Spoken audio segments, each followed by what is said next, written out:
So my name is Jarrod Baddeliyanage, and I am the student trustee. There's three of us. Unfortunately, the other two could not make it. So in lieu of them, I brought two of our student senators. So if you want to introduce yourself. My name is McDonald. I'm in grade 12 at Loyola. And I'm Nadisha Singha, and I'm in grade 12 right here at Corpus Christi. All right, so we are going to start off with basically what is a student trustee. Student trustees are senior grade 11 and 12 high school students that have been elected by Student Senate to represent all of the students in the board. So basically what Student Senate is it's a collection of student leaders from all across Halton Catholic District School Board. They all come from high school, and it's a collection of students that basically they voice the opinions and the concerns of each high school. So there's approximately 5 student senators per high school. Every high school board in Ontario has at least one student trustee. Our board has 3, one to represent Burlington, another for Oakville, and yet another for North Halton. So I am the student trustee for Oakville. So what do we do? Student trustees attend all regular board meetings and sit at the board table. Although we don't have a non-binding vote, student trustees are allowed to voice their opinions on important issues. Student trustees are the essential connection between students and trustees, senior administration, and stakeholders of the board. We are also responsible for the Student Senate. It is a committee designed to establish student vision for the Halton Catholic District School Board. Its members, student senators, provide a link between the student trustees and the remainder of the students in the board. The Senate is composed of 3 to 8 representatives from each secondary school. All right, so we're going to talk about what is student trustees as a support for students. The role of a student trustee is to keep the interests of students in mind when sitting at the board table. We are entrusted with the responsibility to make sure that the students' voice is heard on a municipal level. As student leaders, we are constantly supporting the opinions of the students across all of Halton. So we're basically just there as we have a seat on the board table, so it's like the big U, and we sit with all the adult trustees, and we just make sure that students' voices and opinions are heard. So we don't want to overlook certain issues, and if something directly affects a student, like students within our board, the student trustees are basically responsible to make sure that the views of the students and the thoughts of the students are being upheld throughout the meetings. So we're going to talk about studying in high school. So we have to switch this. Okay. Do you want to talk about it? Yeah. Sure. I'm going to clip this. Okay, so some of the challenges students face. The ways that students study vary from child to child, but the majority of the time students face problems with studying due to procrastination and not being prepared. So like big test is coming up, project, you cram the night before. Like that's a huge problem in high school. And then they don't do well, and it starts a vicious cycle where they just don't like school. So many times students are faced with the daunting task of cramming before a test. Many children learn in different ways, i.e. visual, tactical, auditory, which means that many children have to study in different ways. So in the past years, there's been a big focus on like types of learners, like if you're an audio learner. So there's tests that you can take online, and it's really helpful to know what kind of learner you are. So know that writing it out again is what works for you. Or the most effective way to learn is actually teaching it to someone else. So a great way you guys can help out is if you sit down with your student, you get them to teach you what they learned in biology that day. Like just ask them what they learned, and them teaching it back to you, actually they memorize about 95% of that, as opposed to reading when you memorize about 30% of that.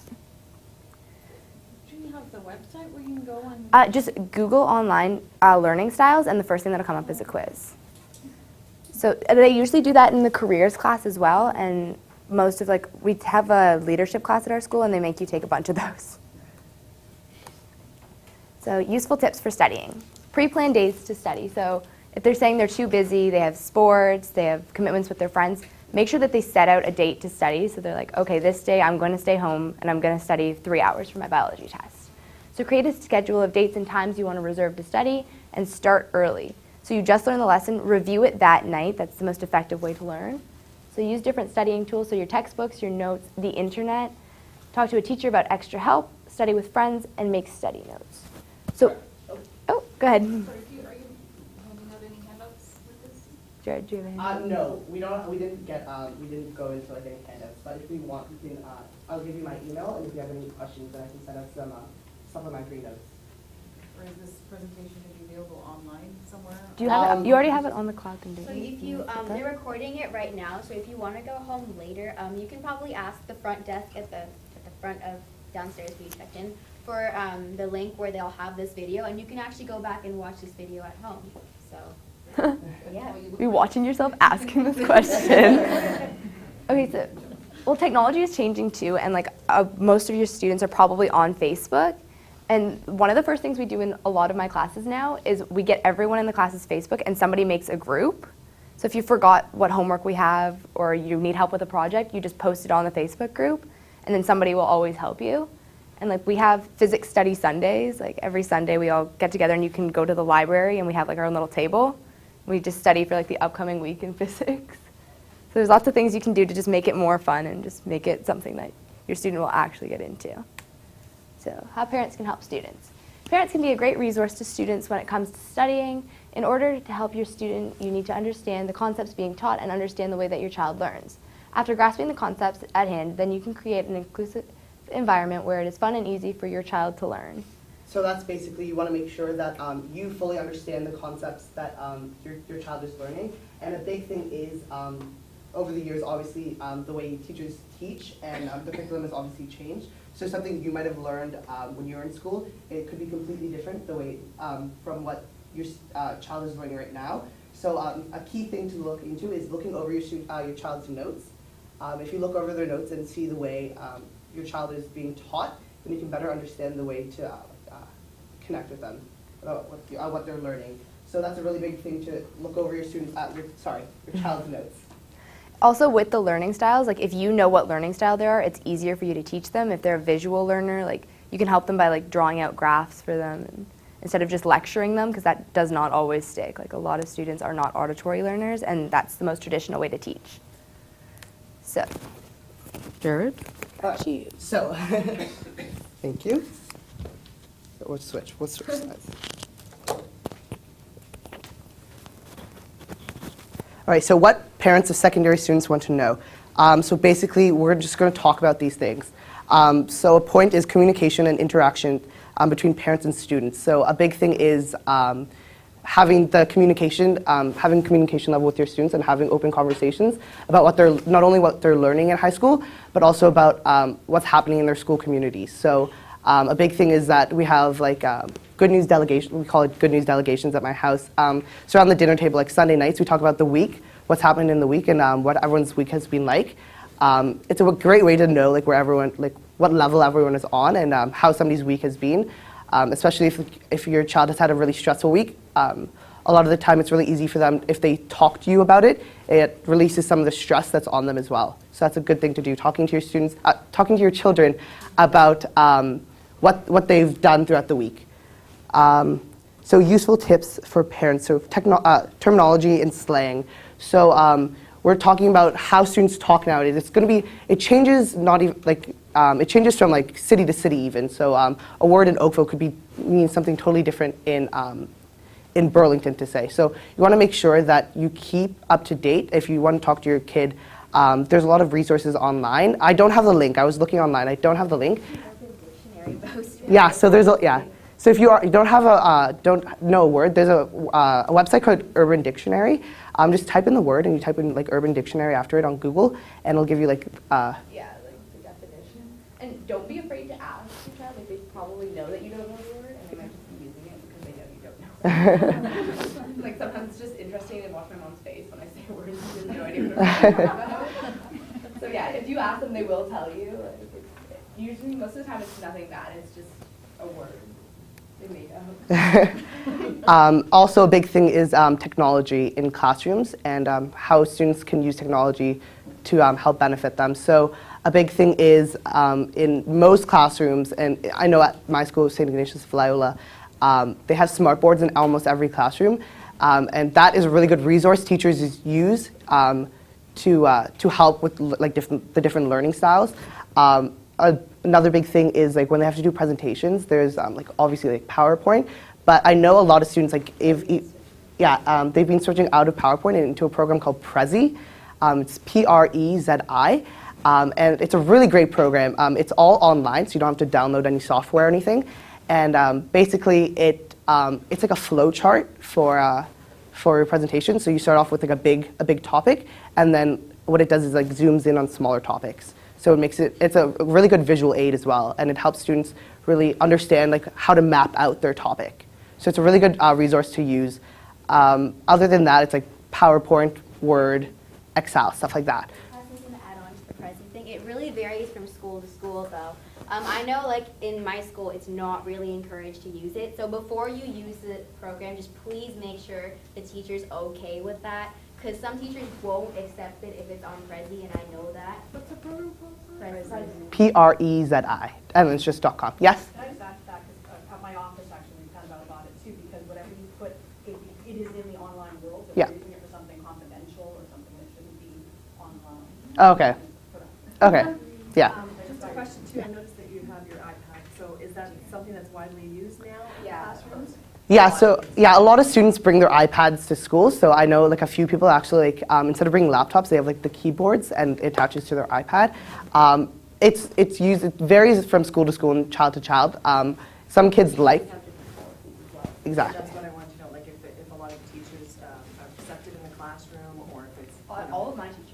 Yeah, especially when you get into grade 11 and 12, when you start to have to take like notes and stuff like that. A lot of teachers allow you to bring your laptops and like electronic devices to sit in and take like notes. I know if like I pull out my laptop in any of my classes, none of my teachers would say put it away.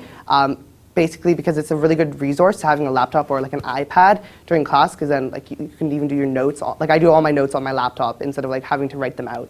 Can you use it as well for presentations attached to the smartboard? Your iPad? Any laptop? Any laptop. The iPad as well, you can email it to yourself and then get it on a PC. Or there is probably a wire that you can use. Yeah, so there's, I don't know the exact like wires or anything, I'm not that great at it, but there's probably ways that I think you can sync up your iPad with your computer, and then your computer has to connect to.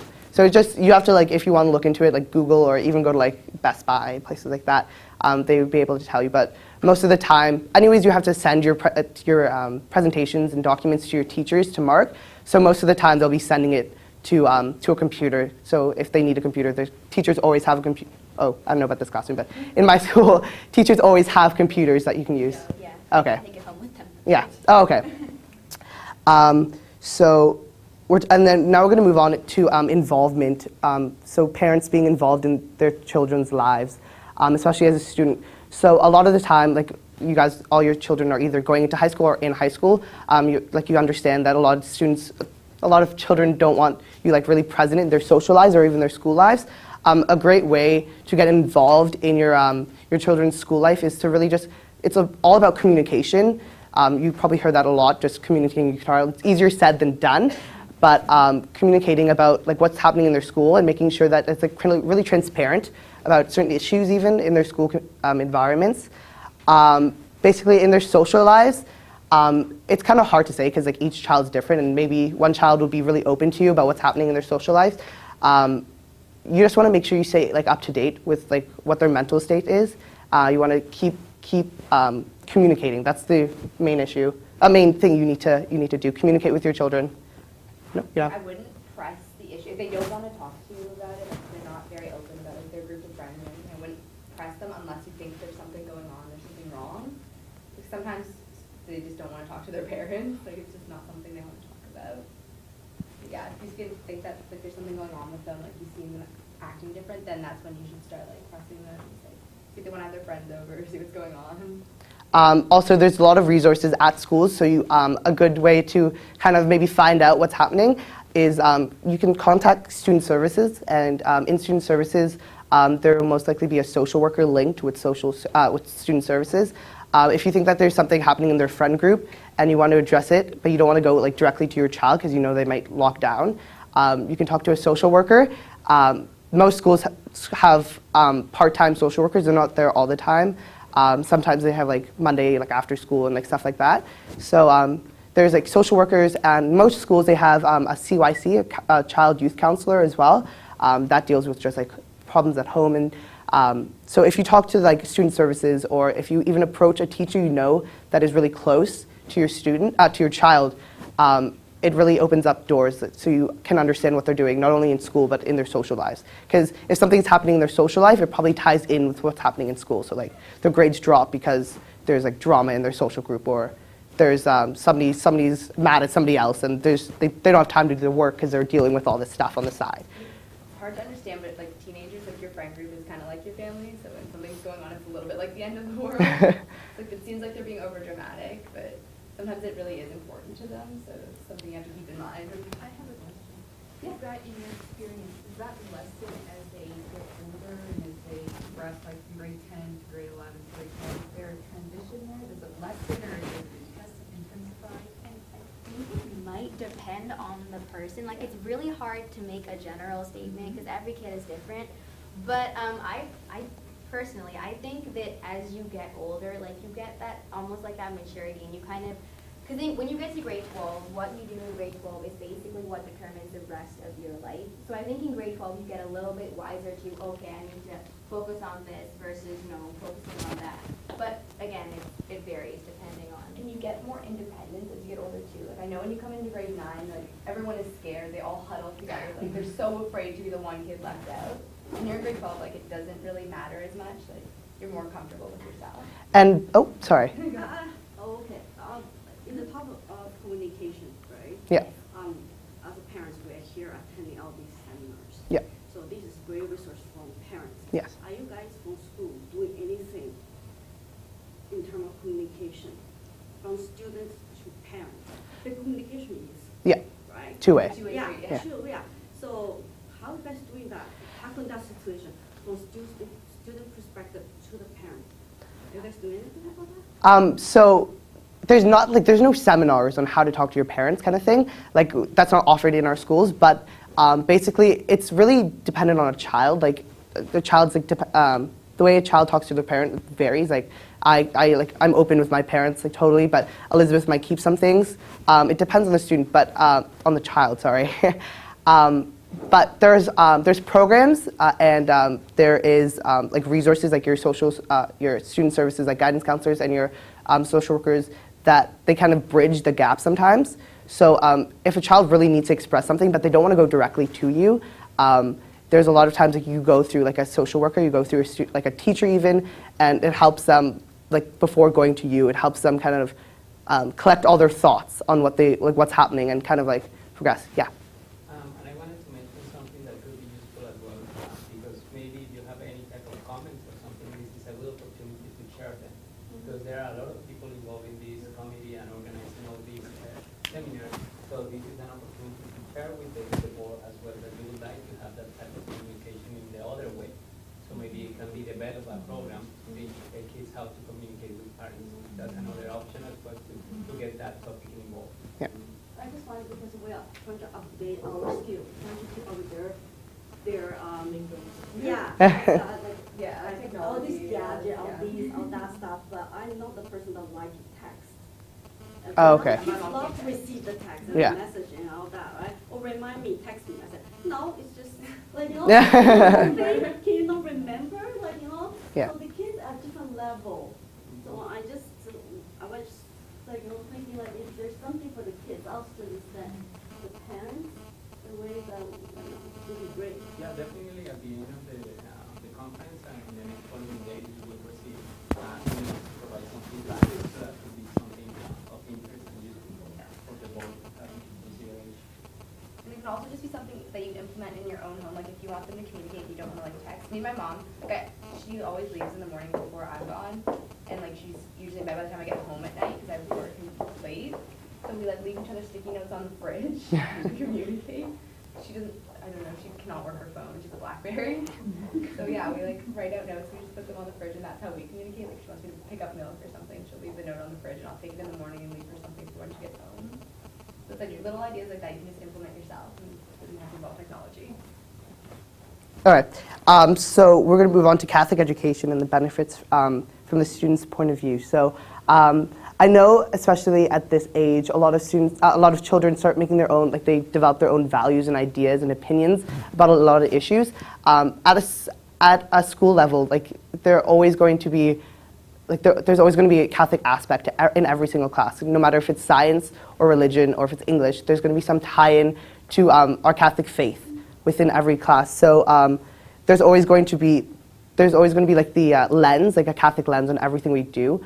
A lot of students are, I'm not going to say a lot of students, but like children and students sometimes stray away during high school because they think that it's uncool to participate in their Catholic faith, or uncool to like even participate in church.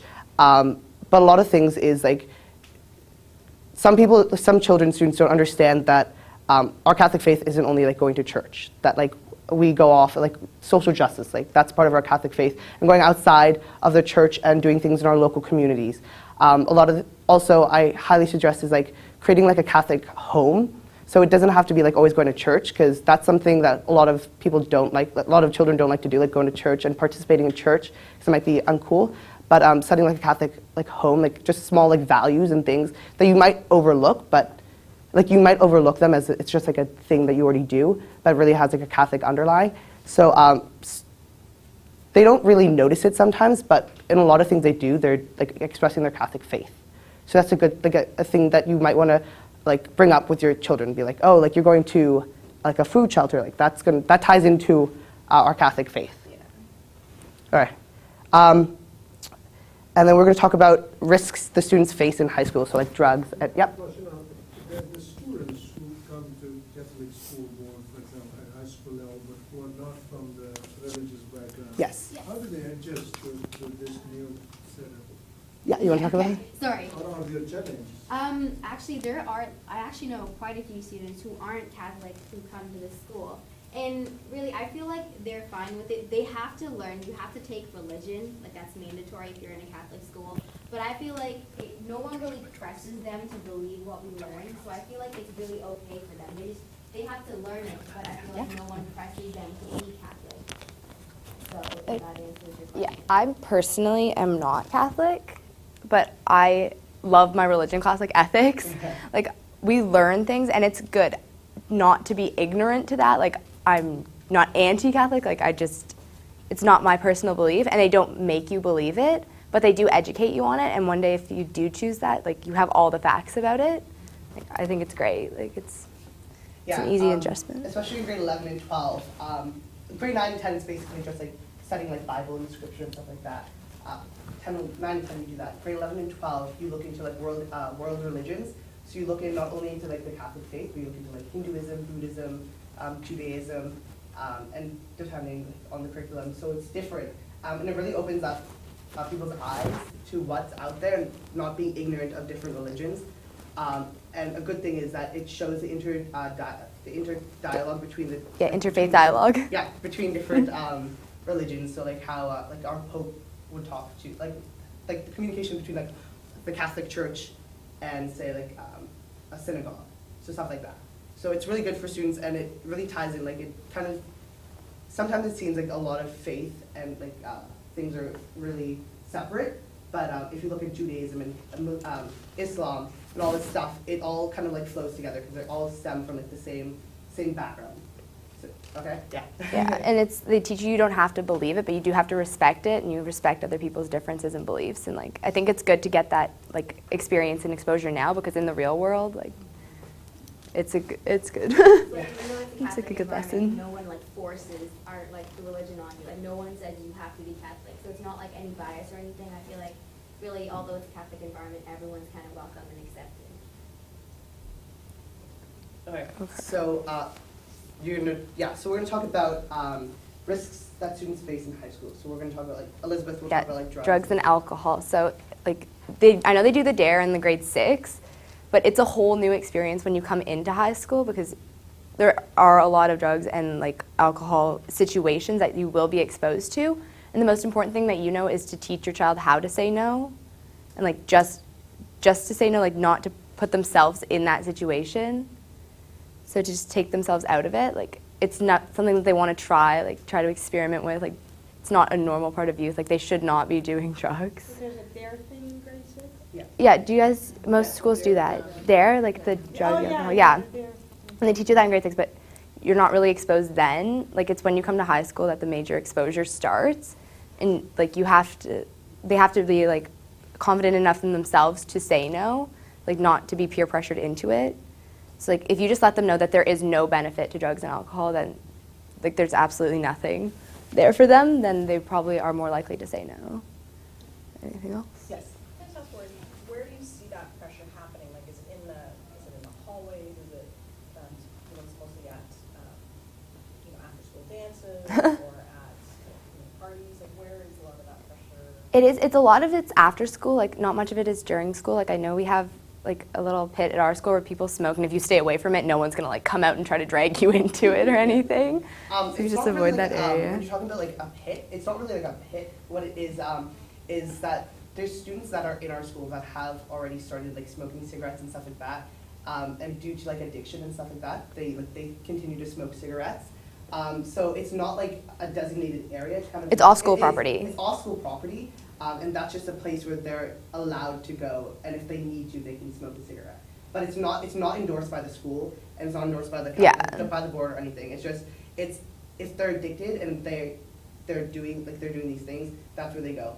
There's also we have like a community officer that comes into our school, and he goes around and he talks to these students as well, and then he kind of like continues on the education. I know a lot of like when a lot of people like in our school, and when they get to grade 12 and they see like where their life is going to go now, they start like kind of like they hit like they start to realize where their lives might be turning. So I know like the officer focuses a lot with grade 12s and talking to grade 12s and trying to move them off these types of paths. So just to make sure that like it's not like endorsed by the school, it's just somewhere they are allowed to go if they have to. Yeah, like if you avoid the risk zones, then you're more likely to avoid the pressure as well. And like sometimes in after-school situations, if they're hanging out with a new group of friends, like some of them might pressure them to drink, but they just have to say no themselves. And like it's not bad. Like they won't judge you. They won't like stop being your friend. They have to know that it's okay. It's just something that it's your own values. Like you have to stay strong in that. So are there specific areas or whatever? So if my son's going into grade 9 and comes back and he says, oh, well, a bunch of us are getting together and they're going to this whatever place on this street or by On the park street. Or, well, specific areas that should raise a red flag for me, that knowing that, okay, he may not know of it, but this There is could kind be of a pressure. known area for types of kids that are maybe starting with drugs and stuff, so that I kind of sends a red flag to me. If because it's- I don't know yeah. about what's going on with this one. I'd say if it's like a public park late at night, then that probably should set off a flag. But if it's like during the day, sometimes they just like to hang around. Like I love the swings. Like I just pull over and go on the swings sometimes. So that shouldn't raise any flags. But if he's like going to the park and it's like late at night, and if he has like a backpack or anything, that's always a red flag. A lot of things like happen, not happen, but a lot of things that students do is like they bring backpacks to parties. If they bring a backpack to a party, Yeah, something that's a red flag. Yeah, That's always a lot red of people flag. they take alcohol and like they leave it in their bags and they take it with them. Also, like a key word, like if somebody's saying there's like a pit, if they say the word pit, like most schools, Yeah. I'm guessing have like a pit. It's where people just go to. Or like jam or anything like that. Jam. Jam is it's Yeah. jam and pit. Find out more about it than hear those words. So yeah, you were saying that there is actually a presentation on drugs, right? Yes, Here. there is. There's actually a presentation on marijuana, and I think it's on the second floor too. And there's also a vendor, a booth. Yes, downstairs in the cafeteria, there's also a booth for, Yeah, I just think, an officer's running that. So if you want to know more, obviously go visit, because we have like a limited amount of knowledge about these things. So we're gonna move on to school activities. So how to get involved. okay. So many schools offer the same resources to students who want to get involved. There are different ways that a student can start to get involved.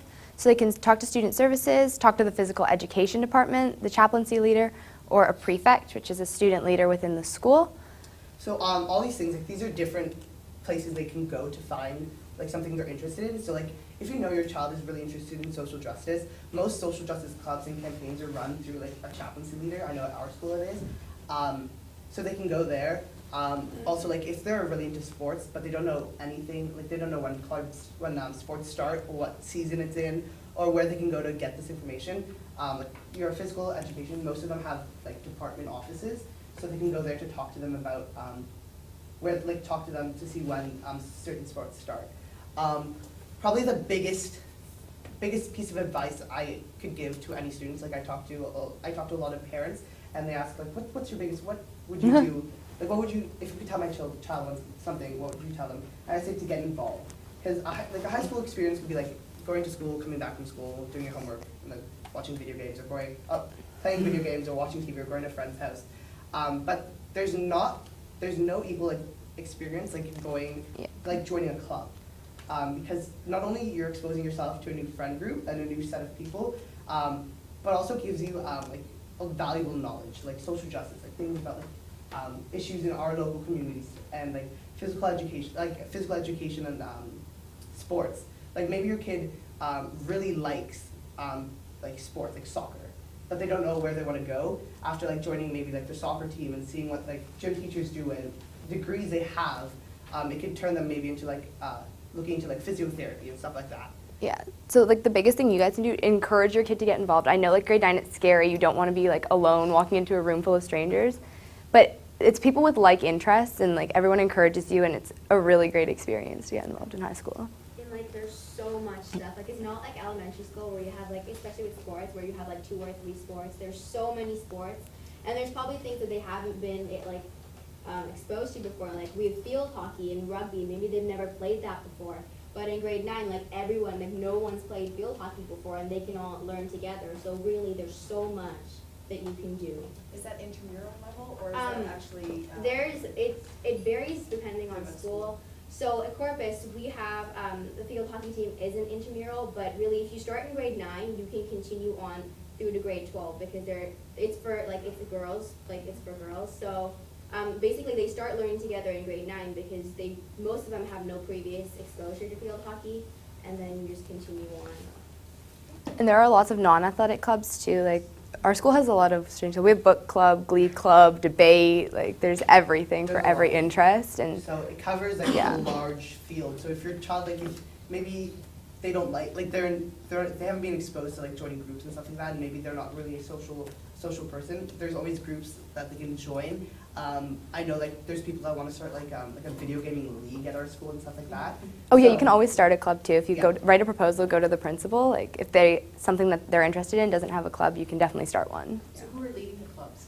Like for example, like I lead the book club. Like we have different people. Like I wanted a book club at our school, and we like abolished it a while ago.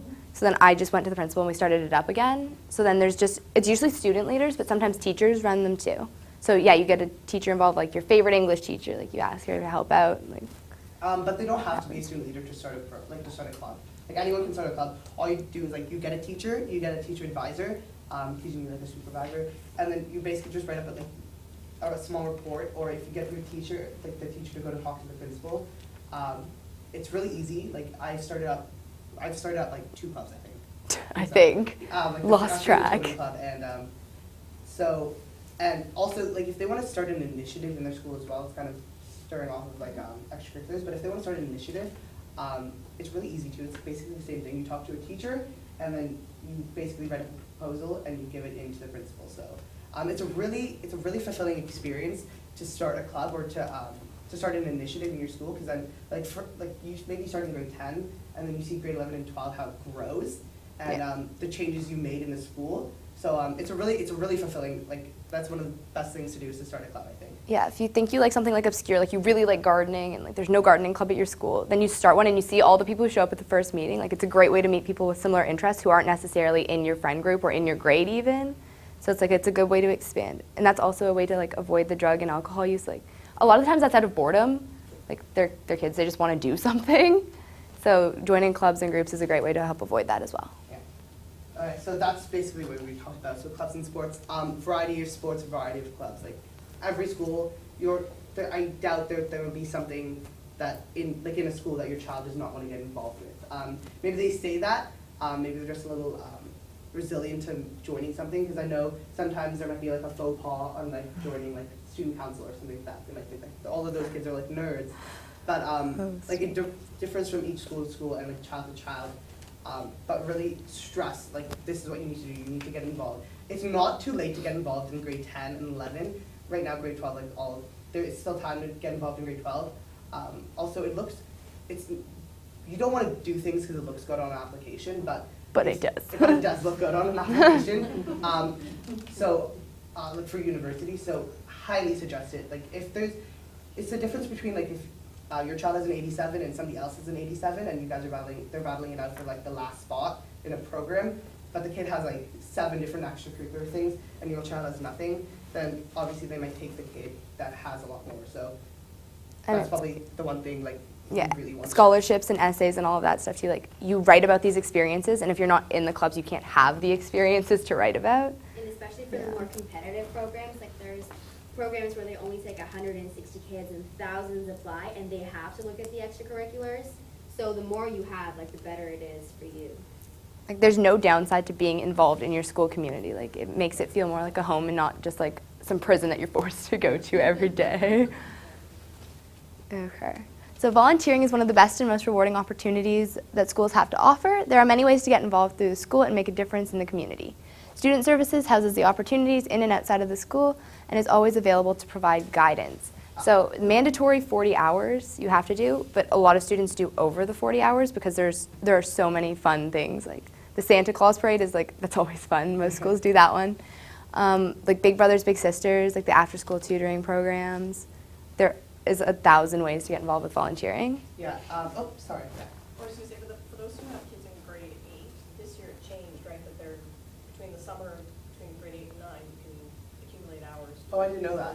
Yeah, and Yeah. like volunteering at summer camps is always fun too. Yeah.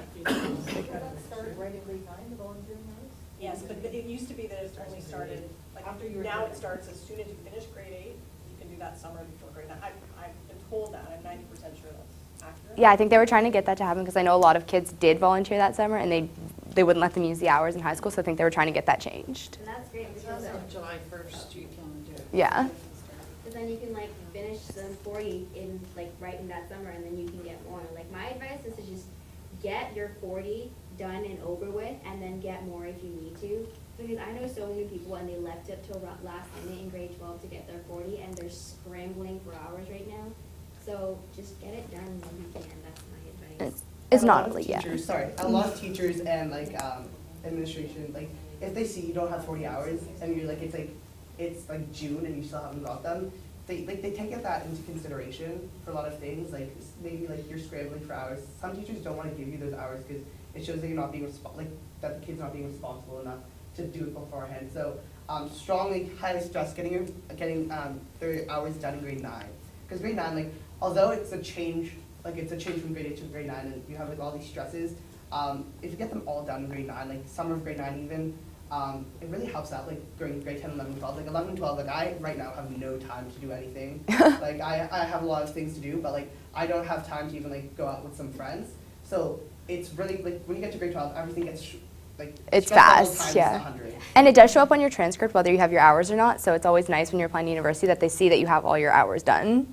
Is there a guideline as to where you can do the volunteer, or like is there a... They accept most places. If you go to student service, if you go to student services and ask you, like this is not on your list, but like I'm volunteering at this food bank, can I use the hours? They'll probably tell you if you can. Yes. How does this work?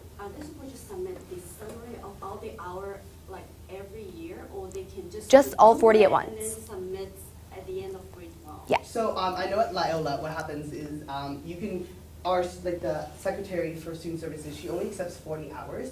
And then what you do is if you've done more, you use that in an application. So say you've done 200 hours, they can only put in 40 hours into your transcript, so it says like your 40 hours. But when you're applying to something, like to an extra program, and they have like supplementary essays and stuff like that, you say I've done over 200 hours of volunteer work. But then again, it varies at school to school, because I know in my school you can just hand in all your forms regardless of how many hours you have, and they will put it into your yeah.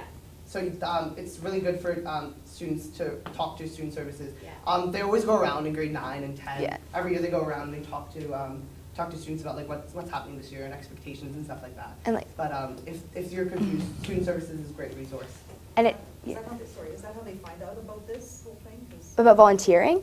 Yeah, just about this 40 hours and stuff, is it just, again, is it part of the kind of inauguration into grade 9? that Yeah, something comes around student and- services, they come around and they're like, then they usually have a list and it has phone numbers of all the places too. Okay, so they know the process. Yeah, and they tell you it doesn't have to be a chore to volunteer. Like there are really fun places that you can do it at. Like I know the guide dogs, they have like things there, and the Humane Society you can volunteer. So it's like something that you're interested in. But It's the like process is defined through student services to the students from Yes. grade 9, so they know what forms and how to, Yeah. what the process is. They should be doing that. Like, we can't speak on like behalf of every student services, depending whether or not like how they run it. But I know in most, like it's the only thing they do. Like they come to classes and they talk. But if your child is confused, like don't be afraid to go to student services. There's always someone there willing to help you. Yeah. And I know too, for Corpus, for example, they have the actual form online on the website. So it's accessible not just to the students, but to the parents as well. So check your website. And depending on the school your child goes to, there's mandatory 10 hours in grade 8, so it starts to introduce them to it. Really? They started that now? Well, it used to be board-wide, I Yeah. thought. Yeah, it was board-wide for grade 8, but it is for my son's school, this sort of stuff. All right. So just how you can get involved. Basically, all you have to do is really kind of like push them, like give them a little nudge on to get involved in their schools. If you need to, like, you can talk to student services and they can like give you a list of all like the different programs they have and clubs and initiatives they offer. And then you can kind of just like sit down with the kid and be like, do you want to do this? Do you want to do this? Do you want to do this? So that's a good way to get involved in getting your kids out there in the school community. Also, it's really good. Sorry, just a side note on like getting involved. When you're applying to universities, like sometimes you need like letters of recommendation from like things.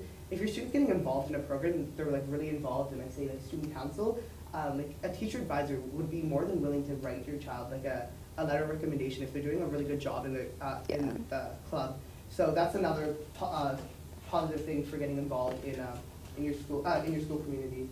So we're gonna talk about career paths. So basically, sorry. Switch. So basically, so we're just going to talk about like when, where, and how to get involved. Oh, when, what, and how to get involved for career paths. Sorry, getting all mixed up. So when you're starting to look into career paths, students should start looking into career paths in grade 9 because you're trying to set up where you want to go from grade 9 to grade 12. Because when you get to grade 11 and 12, you have to like certain subjects get split up into multiple subjects. So for example, grade 10 is just science. When you get to grade 11 and 12, it's chemistry, physics, and biology. It gets split up into the 3. So they should start in grade 9 and 10, start to build what they want to look into. So it's really important to maybe have conversations with your children about what they're taking, like what courses they're taking, and like what program they want to go into post-secondary. If they want to go into a program, a university, college, or apprenticeship, it all depends on your kid. So it's really good to talk to your kids about where they see, like grade 9, 10, where they want to be seeing themselves. By grade 11, they should know like basically what field they want to go into. So like if they want to go like a chemistry field or a science field, they should be taking like a lot of science courses. So what? You need to look into courses that will benefit them. So I know with my parents, like they sit us down at the beginning of the year, me and my sisters, and they kind of just go over the courses. So like they want to make sure that I'm taking courses that are going to help me get into university. I know for grade 12, it's really important, like between grade 11 and 12 when you're choosing your courses, it's really important to look at applications and specific programs that your child might be wanting to get into so that they can gear themselves towards those. So like a lot of universities have prerequisites for certain courses. Like a Bachelor of Science, you need a prerequisite of like a biology, grade 12 biology credit, grade 12 chem, and maybe like advanced functions, stuff like that. So depending on where your kid is in like high school, if they're grade 9, 10, 11, 12, you have to start looking into where they're going to go, kind of, and gearing them so they kind of realize where they want to go. And then how. So you need to talk to them, and also if you want to go a step further, talk to student services. They can give you a bunch of resources on universities and programs. Mostly it's like Ontario, but they also have like some supplementary stuff for like out of province universities and colleges. So if you want to talk to student services, you can talk to them about getting extra resources. Yes. The other parent council meeting the other night, you mentioned something called My Blueprint. That is how we sign up for courses. And then it maps out, it can help you map out like whether college, university. Yeah, then you pick like, so like, okay, I really liked my physics class this year, I want to take grade 12 physics. you click it and it can tell you a bunch of career paths that can lead to. Like, so next year you can go off to engineering, like if you like physics, and it really helps. They're running a workshop on that. I was just at it. It's funny we're bringing that. Yeah. How to get into it. Yeah, my pathway is And if your student's also looking into getting into for a certain university, like if your child's in 11 or 12 right now, there's a website. It's einfo.ca, and it gives you a bunch of online information about certain universities and colleges and like apprenticeship programs. So it's einfo.ca, and that can give you a bunch of information.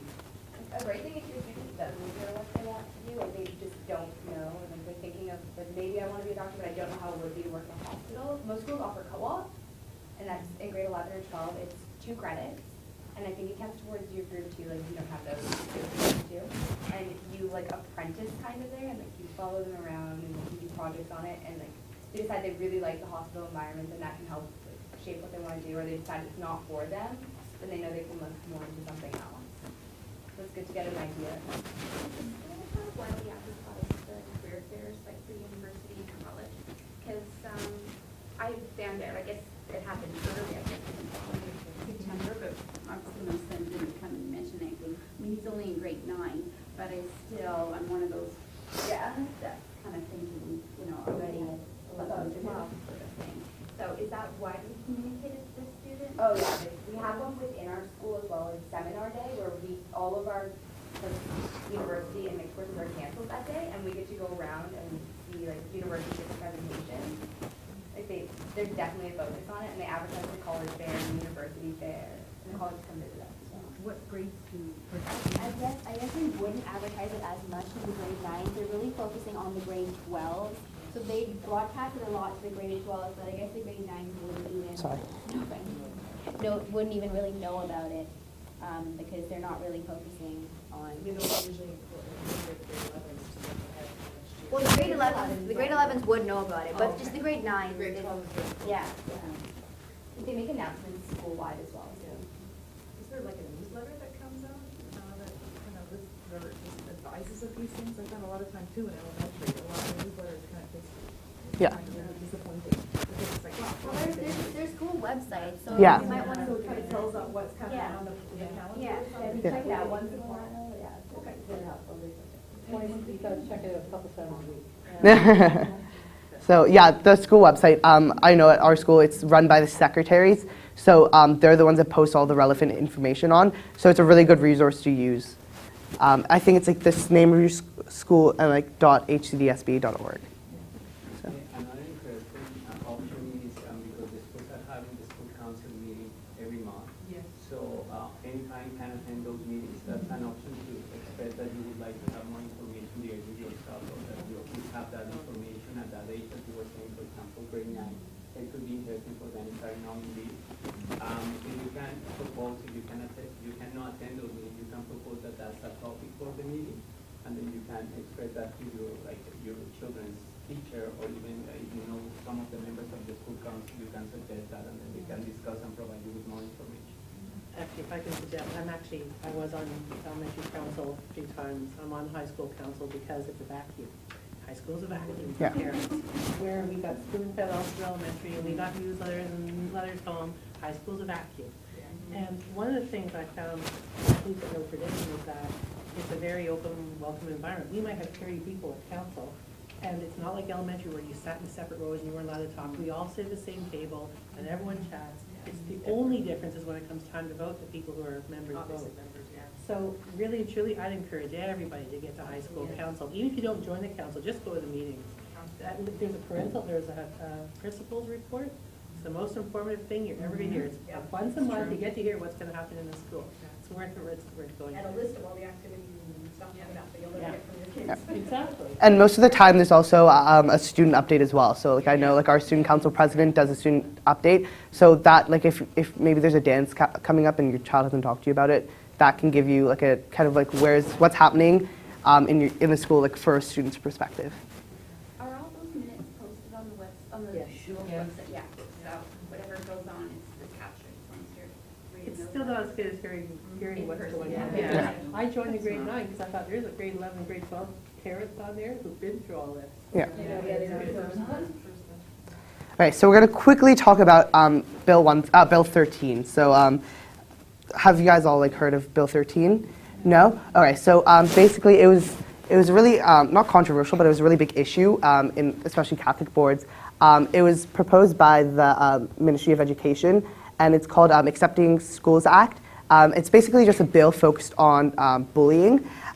There's the main issue with it that kind of just separated a lot of boards was there was an amendment to it that talked about having the name GSA, like a Gay Straight Alliance. Do you know what that is? Yeah.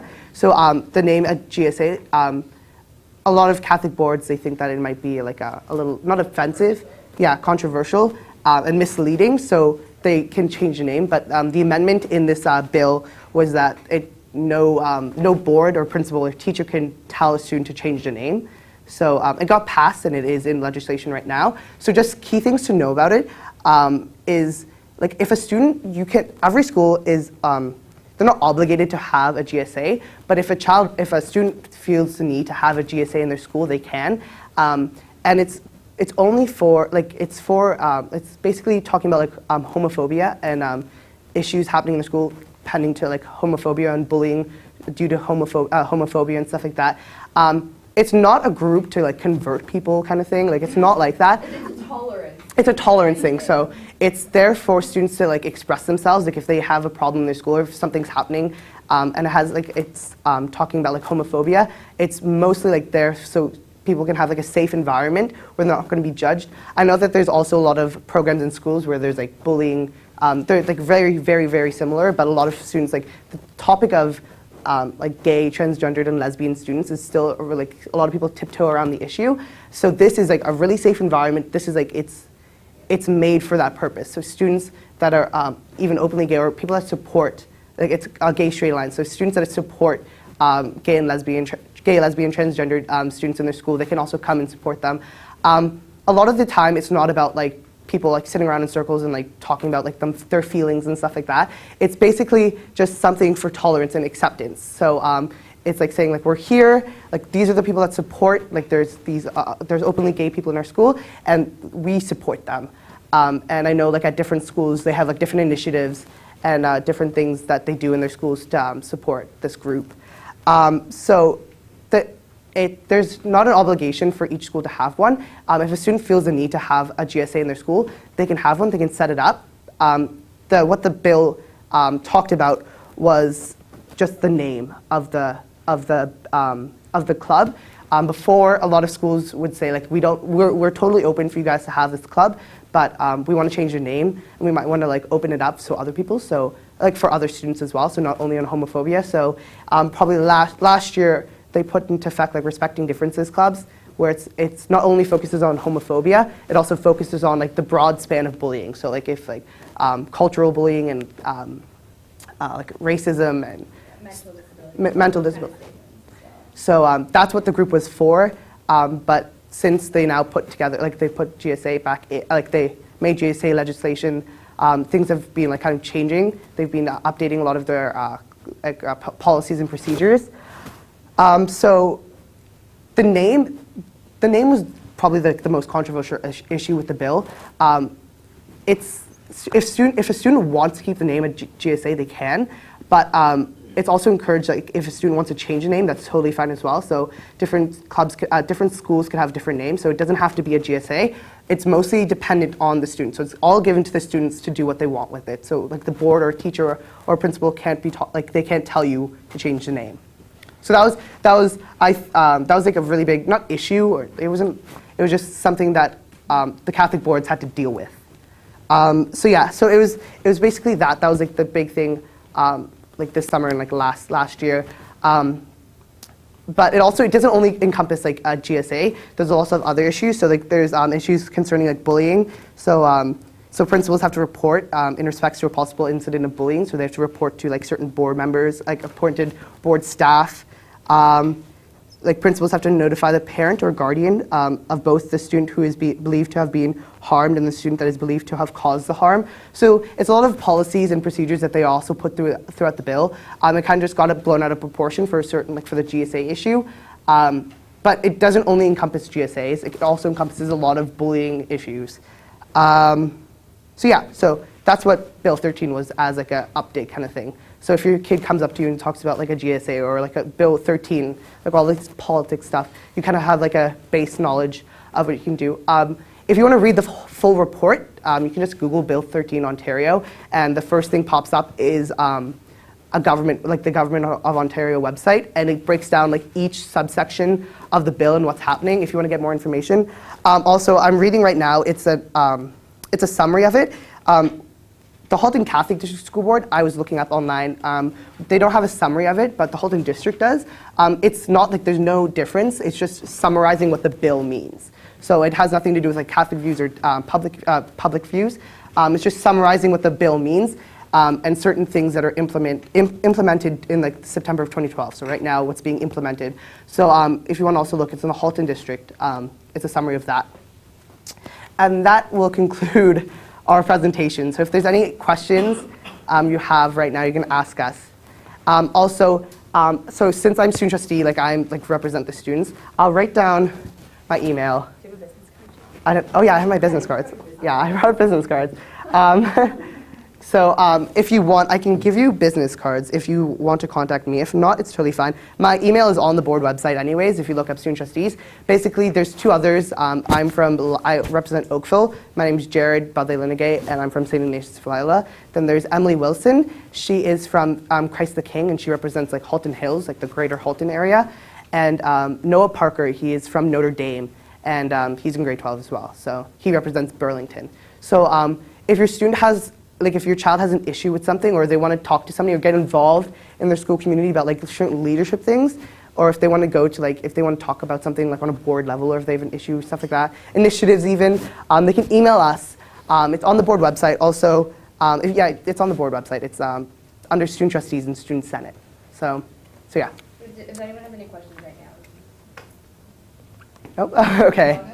So yeah, so concerning your question about like the video and stuff, if you want, I can talk to, I don't know who I would talk to, but I can send out like all the notes from the presentation out as well as like a kind of like a minute format thing.